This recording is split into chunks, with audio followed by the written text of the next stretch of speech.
How's it going, gamers? It's your boy, Jordan Cino.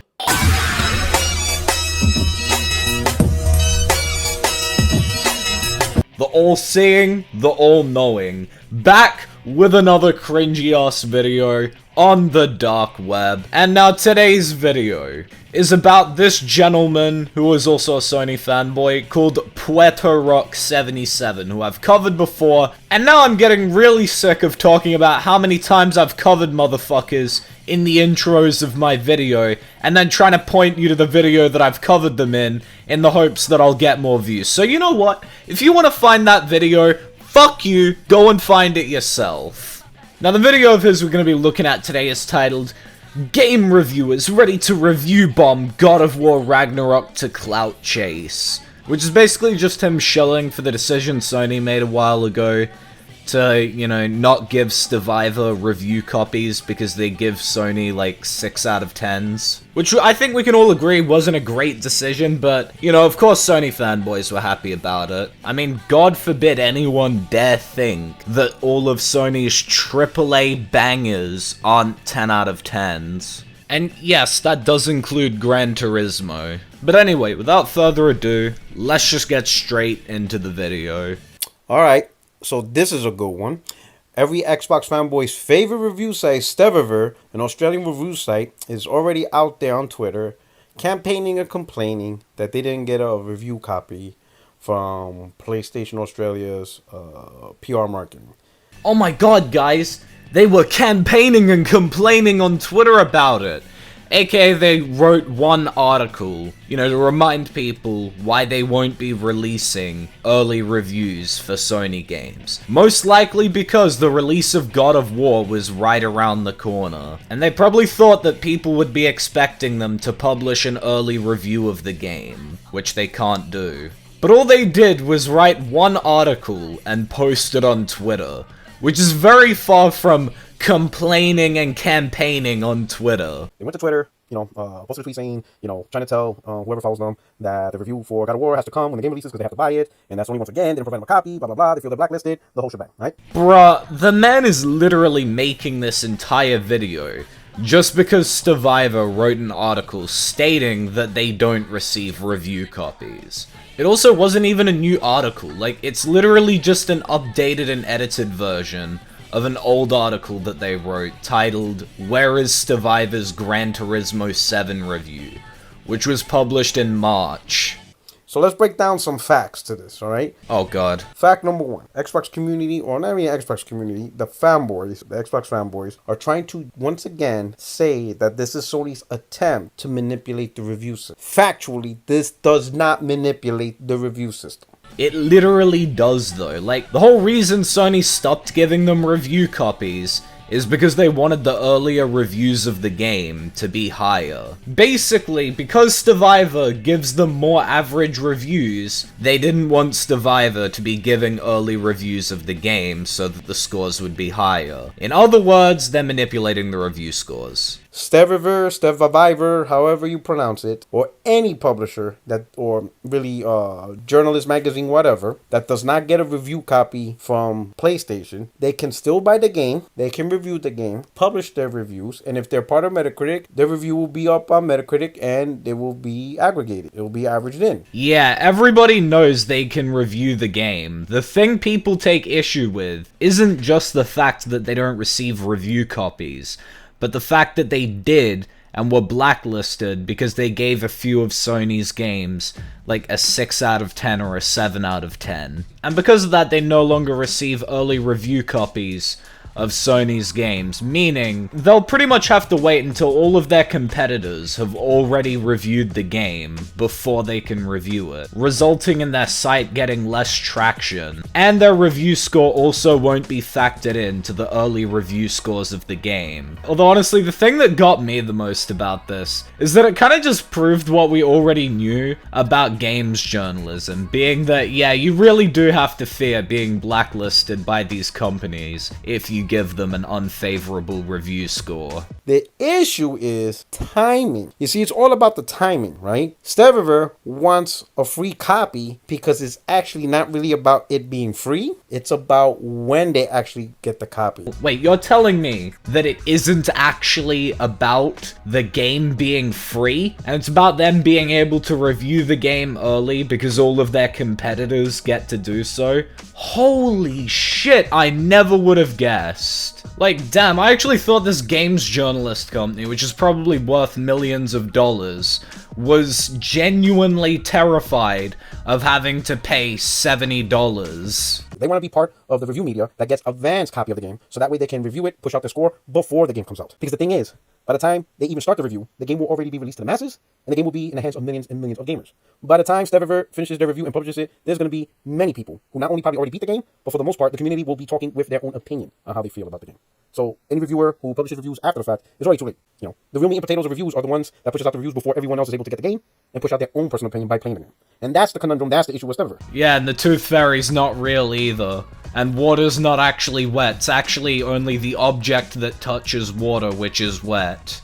Like, did anyone actually think that Stevivor were genuinely worried about having to pay $70 for a game? Like, no, their company is probably worth like hundreds of thousands, if not millions of dollars. Of course, the issue here is that they don't get the game early, because now if they want to make a review of the game, they basically have to try and rush and crunch one out if they want it to even be relevant. Which they didn't have to do before, until Sony decided to stop giving them games because they gave a few of their games average review scores. Now, before anyone tells me this, yes, Sony can give review copies of their games to whoever they want. That doesn't mean, however, that I'm not allowed to criticize them for who they do and don't choose.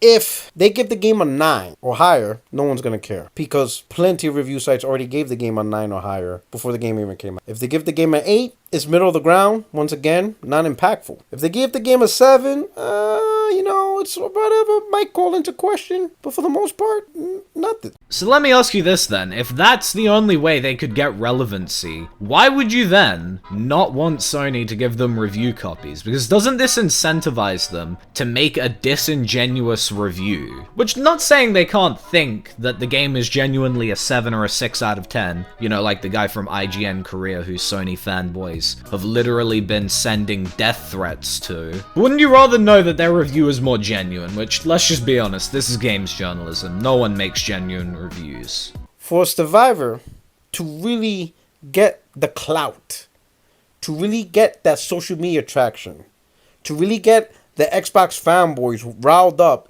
and be able to use their review as a weapon in a console war. Oh my fucking god. Of course this guy thinks everything is about the console war. Newsflash, Stevivor don't give a fuck about the console war. They don't care whether or not Xbox fanboys are gonna use their review as ammunition against Sony fanboys, or vice versa, or whatever. Like, they don't care. They just want their website to do well. That's it. They don't care about Xbox fanboys or Sony fanboys. They're gonna have to review bomb the game. They're gonna have to give it under 7. That's their only way. And in my opinion, I think that's what they're gonna do. I think they're gonna give the game like a 6.5 or 6. Bro, man's having Vietnam flashbacks to the IGN Korea review. They're gonna say something like, "Oh, not far departure from PS4.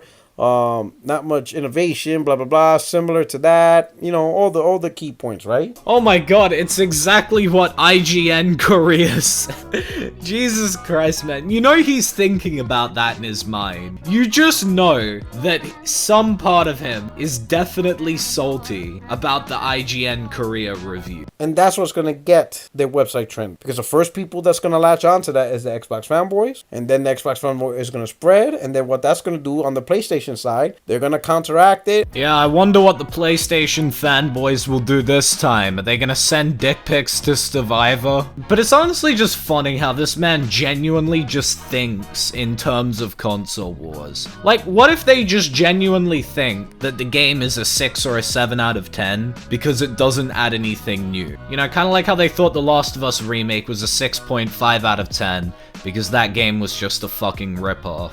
And then you're going to have the whole console war argument on Twitter media. And Stevivor will benefit from that. They're going to benefit from the clout. They're going to cloud chase. That's it. Because anything other than that is whatever. All Stevivor got is console war material. Yeah, a friendly reminder that Stevivor do not care about the console wars, because I don't know if you would know this, but not everything that games journalists do or game reviewers do is console war related. Also, I'm definitely using this image in the thumbnail. And there is an army of Xbox fanboys waiting for Stevivor to thrash this game. They need it, because they got nothing else. Yeah, no, it's pretty pathetic how Xbox fanboys need people to hate God of War Ragnarok. You know, it's almost as pathetic as how Sony fanboys need Xbox to have no games in order to feel good about themselves, so that they can console war on Twitter. Gaming community, most of us already knew, but Xbox community realizes 2022 is really bad. You know, I will actually agree with that. Xbox have done pretty poorly in 2022 in terms of games and content. Like, they really should do better. They're not even talking trash about saving money or value. It's made Xbox look bad. I'm gonna disagree there. Xbox is still pretty good value for money. Especially with Game Pass, considering that, you know, they're still adding content to Game Pass. And the fanboys are furious. I mean, they are coping and seething. They're really in a hurt locker right now. They are in pain. So they need anything.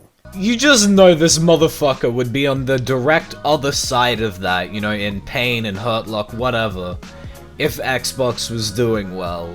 Anyway, he doesn't really say anything else in his video, so that's gonna be the end of today's video. Thanks for watching, everybody. If you did enjoy, leave a like. If you're new to the channel, why not subscribe, turn on those post notifications so you never miss an upload. If you'd like to help support the channel and gain some perks for it, and you have the means to do so, consider clicking the join button down below to become a channel member. It would really mean a lot. Follow me on Twitter at JordanCSNo, subscribe to the second channel, JordanCS2, and join the Discord server, the CS Nation, for updates, interaction, and more. Links to all of those will be in the description. Please don't send any hate over to Puerto Rock, it's really unneeded, but that's all for today. So until the next one, piss off.